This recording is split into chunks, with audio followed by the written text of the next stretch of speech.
All right, Digi-Egg cards still running the 4 copies of Demi-Vmon from BT12 simply for the draw power. As long as we have a green Digimon on the board, we're always going to have that with this particular deck. It is blue and green after all, and yeah, having that draw power is just incredibly important for it overall to continue to find our pieces and continue to thin out our deck. Now let's talk about our rookies. Of course, still the BT12 Vmon, fantastic searcher, grabbing 2 targets, 1 Davis, 1 free trait, and usually you can hit both of them, which is always great value with its on play. Aside from that, end of turn DNA is just super crucial with this deck as well to help you retain your turn, and you can go into your Imperialdramon effectively and efficiently. The other Vmon I'm running right now are 3 copies of the promo one. Just being able to reduce the Digivolution cost by 1 is also the memory efficiency that it kind of provides. But aside from that, it also gives you the draw power, which is also when attacking, but not once per turn, as long as this Digimon has 2 or more colors. Now let's talk about Vmon's partner, where we got 4 copies of Wormmon from BT12, doing exactly the same thing as the BT12 Vmon, being able to effectively search for 2 targets. This one grabs you a Ken specific tamer, and as well as any free trait, which is always great. Imperialdramon as well at the same time. End of turn DNA, also really important. This one you can Digivolve in the back sometimes, as you want to prioritize actually hard playing your BT12 Vmon instead. Then to round off all the rookies, I am running 1 copy of the new Wormmon from BT16, just being able to utilize its on play or start a main effect to Digivolve back into any free trait from the trash is just a fantastic resource, utilizing it during the later stages of the game, and with its inheritable, you get to spend one of your opponent's Digimon for when attacking, which is also really good. Speaking of Wormmon and Vmon, did you guys know we're going to be getting Jade Memory Boost in the future Ellen set, which is coming real soon, and I'm excited to see how that card can actually change the dynamic of this deck, and I'll be playtesting with it as well. So if you guys want to see updates with more Imperialdramon content, make sure to subscribe and turn that notification bell right now, and make sure to join the AVAULT Club for updated deck lists all the time. That's it for all of the rookies. Now let's talk about level 4s. 4 copies of BT12 X Vmon. You guys know the memory gain for DNAing is just so good, and mainly we play for the jamming inheritable to make sure that we can swing the security and not basically get deleted when those comes to those battles. Aside from that, to increase the efficiency and the chances and the rates of seeing the jamming, XV from EX1 is also just as good. Itself has jamming, inheritable giving you jamming as well. Then for XVmon's partner, Stingmon right here from BT12, also effectively for the memory gain. So then when you can DNA, and aside from that, it gives you the piercing. So when you synergize and combo with your Imperialdramon, you can swing over stuff and do damage all at the same time, which is always very effective for removal and attack and aggression in the early stages. Then we're playing 3 copies of the starter deck Stingmon, just to reduce the play cost by 1. If you have a blue, is always great. So then you can hard slam it, and then you can go ahead and DNA if you need to, if it's still your turn, if you have any other effects to resolve alongside with it. But we mainly play it for the when attacking to draw 1 card for the draw power. It's also not once per turn, so you can cycle through your deck so quickly with this card as you make multiple unsuspends and multiple attacks. Then to round up for all the level 4s, 2 copies of Lydramon. Now, Lydramon is just really effective to help you remove Floodgate rookies in the early stages of the game. Cards like Pomumon, Madoki Betamon that stop you from gaining memory or playing stuff from effects and so on is just really effective by getting rid of them early. So then it also gives you the dual color capability when you're not seeing your other color piece for both green and blue, so you can still continue your DNA combos as much as possible. Keep in mind you Digivolve on top of Wormmon, which is green for 3 costs, but if you Digivolve on top of Vmon, it'll be 2 costs with its alternative Digivolution requirement instead. That's it for the level 4s. Let's talk about level 5s. Of course, still got the 4 copies of the BT16 Imperialdramon, which is the bread and butter, heart and soul, and the main boss Digimon of the entire deck right here.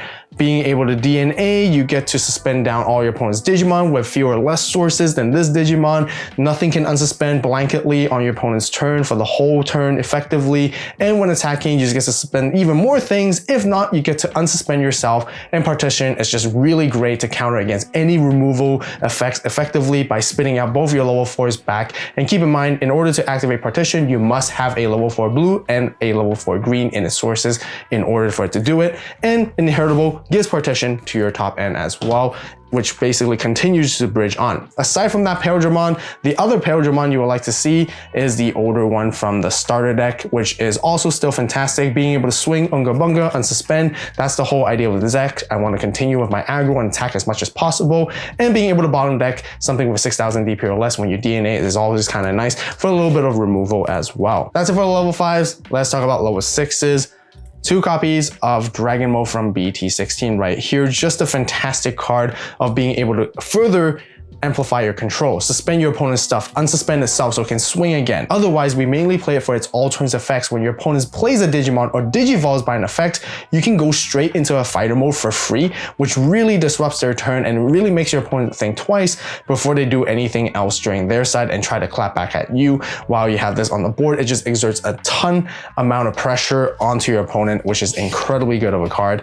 Then I'm still running the other 2 copies of the older starter deck Imperialdramon Dragon Mode. Even though it's 4 costs, I still really like the combo of being able to go into this guy and then spit 2 bodies out, DNA all over again, and then continue to attack with it, which is always fantastic with this guy right there. Then for the fighter modes, still the standard with 2 copies of the aces right here, which is your main counter play against your opponent, alongside with your Dragon Mode as you switch between the modes like that. Being able to bomb deck your opponent's Digimon, being able to unsuspend after attacking as well is just really good. And yeah, always a must have as you want to threaten it as much as possible. Then for the other fighter mode, I like to play 1 copy of the older one from BT12. Still really good because it can give you the wide board capability of removal just by bomb decking all your opponent's suspended Digimon with no sources, and you also get to beef yourself up with DP, and you also have blockers, security +1 and whatnot, which is always fantastic, which you can also go on top of with Dragon Mode's effect from BT16. Imperialdramon. After Oculon, I will be coming for you as we continue to spread the final invasion. That wraps up for the level 6s. Now let's talk about our one and only level 7 with Imperialdramon Paladin Mode ACE right here. The one and only in this deck that gives it a whole new dimension of playability and different effects. It is a can counter, which you can blast Digivolve on top of your Imperialdramon, Dragon Mode, or Fighter Mode. By doing so, on play or when Digivolving, you get to bottom deck either's player trash entirely, and if you bottom deck any level 7 white Digimon, you get to gain 3 memory. Effectively really good against opponents' trash-based decks, or really good for yourself to recycle all your entire deck and all your pieces in the later stages of the game. It has also when attacking, by returning one of your opponent's Digimon that has no sources back to their bottom of the deck, you get to unsuspend, and this is not once per turn. So therefore, the wider your opponent has, the more attacks that this guy can go for, and this is another triple color card, white, blue, and green. Really cool, really fantastic. Love this as the addition for the entire deck for sure. But that's it for all of our Digimon. Let's talk about our Tamers. Still really important and must have as a 4 of, which is the BT16 Davis and Ken. Being able to play your Vmons and Wormmons at the start main phase to continue your searching and continue your combos is just incredibly important. And then with its secondary effect of being able to gain a memory back and strip sources when you DNA all at the same time is just really good to help you synergize with Imperialdramon 100%. And yeah, this Tamer you always need to see as much as possible. Then I'm running 2 of the older Davis, the memory setter, and just to search and find pieces of the cards. Really good card to play in the early stages, so that we continue to gain a lot of value off of it, and still one of the fantastic on-play Tamers to have and must have for this deck as well. But that's it for all of the Tamers. Let's talk about option cards right here. Right now, with the brand new return of the Primo Generator, this 2-cost option is just absolutely insane. It lets you Digivolve into a level 5 or higher Digimon card with free traits in your hand by reducing it by 4 costs, effectively like a win rate or a HPD built in for the deck. And its all turns delay effect is where the craziness continues, because when one of your Digimon with free in its traits would be deleted other than by one of your own effects, you can Digivolve it straight into an Imperialdramon from your hand for free to prevent the deletion. Aside from that, its security effect is also fantastic value because it lets you play a Tamer card with Davis or Ken in its name for free from your hand or trash, and then you set this in your battle area. This card is definitely a must-see as you climb up into your 5, and as you go into your 6s, it applies even more exerting pressure against your opponents and makes it even more difficult, but it really gives the deck what it needs to continue to push forward and have the protection and have the floating capability to continue to stay in the game, which it never did before. Then last but not least, I'm still running 1 copy of HPD just because of the same reason as how good the Return of the Primo Generator is. I like to go for some Unga Bunga combos with this particular card. It can help you climb up instantly and go for some crazy plays, and you can even possibly OTK your opponents out of nowhere with this one single card. That's it for the main deck, guys. Now let's talk about some tech choices and other cards I considered playing in this deck as well. If you want further searching, this Vmon from the starter deck is equally just as good, just grabbing you a free trade card when you're on play it. Great synergy with the Davis and Ken for sure as well if you want to increase the efficiency when it comes to that.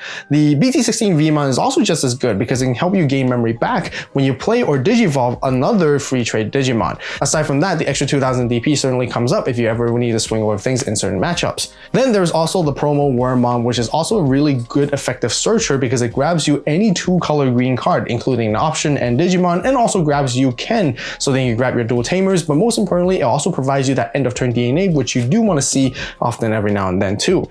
There's also the XVmon from BT16. Its raid is also just as good when it comes to being like supplementary of ALittleSpoon, of being able to get rid of like lower rookies that your opponent has on the board or some lower Digimon that you can early swing over. And aside from that, it gives you the extra 2000 DP just like the Vmon which we saw earlier too. Then if you're feeling extra spicy because the deck does play a certain amount of Vmons, you can actually include Magnamon in this deck too because with a security effect, you can Digivolve right into your Vmon that's on the board, trash your opponent's sources, bounce opponent's Digimon, de-Digivolve as well, all at the same time, and have a lot of disruptiveness to it, which is kind of neat to see as well. As we're talking about Paladin Mode ACE now, there's also the older Paladin mode to talk about, which is actually fairly decent, especially with the new Return of the Primogenitor option that can help you reduce its Digivolution cost. This one doesn't have any ACE capability with it, so then you don't have to worry about giving your opponent's memory with overflow as much. So this is a really fantastic alternative aside from just playing actual Paladin Mode ACE. Similar concept with the entire deck, it helps you trash sources, all of it from one of your opponent's Digimon, and you get to bomb deck all your opponent's Digimon with no sources, which is also a really good disruptive card when you can get into it. Other than that, the Invincible Dragon Insect Fusion is also still a really fantastic option, being able to let you play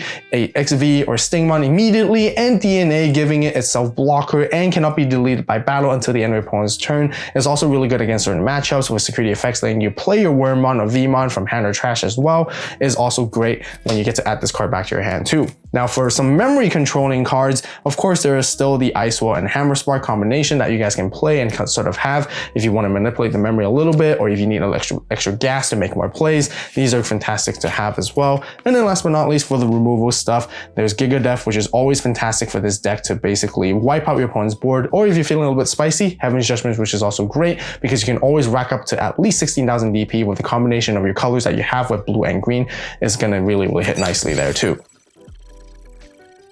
Alright, combos and how to play Imperialdramon. Honestly, most of the combos are still very similar with the BT16 gameplay guide, but be sure to check that out. But here we're going to talk about some more advanced and newer ones as well. Just like as always, opening hand you want to see is your searching Wormmon, your Vmons, and any combinations of your Tamers. Ideally Davis and Ken. The BT16 one is what you want to see as much as possible. Multiple rookies is what you want to work with because you are going to hatch, and not necessarily you're always going to Digivolve in the back, but if you have double rookies, I personally always would Digivolve Wormmon in the back and then play Vmon. The whole reason behind that is because you can search for Davis Tamer, and both your Tamers that you're playing are both Davis. Wormmon can't grab Davis because it only searches for Ken, so you always want to prioritize hard playing this Vmon to search for that. As you're going, you want to find your level 4 pieces as per usual and into your Imperialdramon and whatnot. Of course, as you have multiple Vmons, you always want to utilize your Davis Ken's starter main to hard play your Vmon, but remember they do get bounced back to your hand at the end of opponent's turn, which is great because you can reuse them over and over again.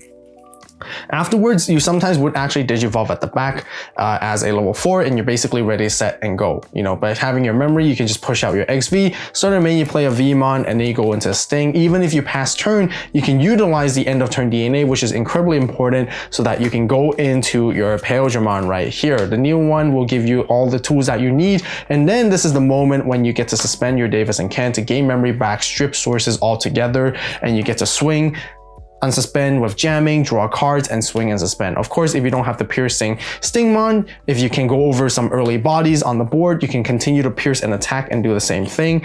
But like I mentioned about the Stingmon, you can also find the other one for the early draw power. Having draw power is just incredibly effective in this deck. You draw so many cards. Once you get your engine going, you're basically almost unstoppable because you're going to find a lot of pieces and you're going to continue to build and rinse and repeat this combo over and over again, basically, and you keep attacking. And then this is where you would go and choose to your control methods into Dragon Mode. Dragon Mode is going to control the board right here with the newer one from BT16. Suspend down your opponent's stuff, unsuspend, and continue to swing and have partition. If not, like I mentioned earlier, this is also the reason why I play the older Dragon Mode, thanks to the Primogenerator option right here. For effectively 2 costs, you evo into this for free, and make sure you can keep your turn, because by keeping your turn, you get to spit out your XV and your Stingmon out, and you can continue to DNA all over again and continue to swing out and continue to attack.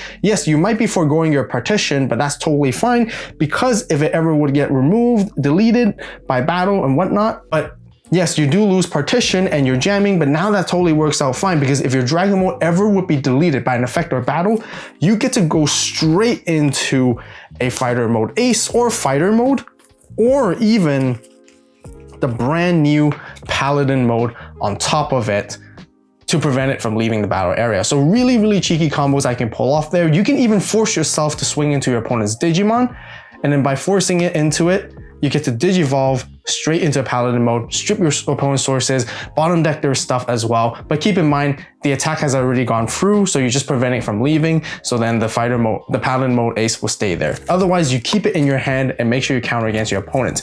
If your opponent ever goes wide with a wide board after stunning with Imperialdramon and whatnot, if you're able to go into Paladin Mode Ace while unsuspended, even at the start of your turn, you get to continue to attack and unsuspend, bottom deck. Attack, unsuspend, bottom deck. And you get to rinse and repeat this to go for really powerful game-winning combos. And that's the whole idea of why now you want to actually consider prioritizing a bit more with the older Dragon Mode, so you can go for Unga Bunga style and continue to DNA over and over again and gain memory with XVmon, which really adds to the extra layer of dynamics when it comes to playing this deck, which is absolutely amazing. Foolish Imperial. The final countdown of Doomsday is near, along with Armageddon. All shall be gone with the viral invasion.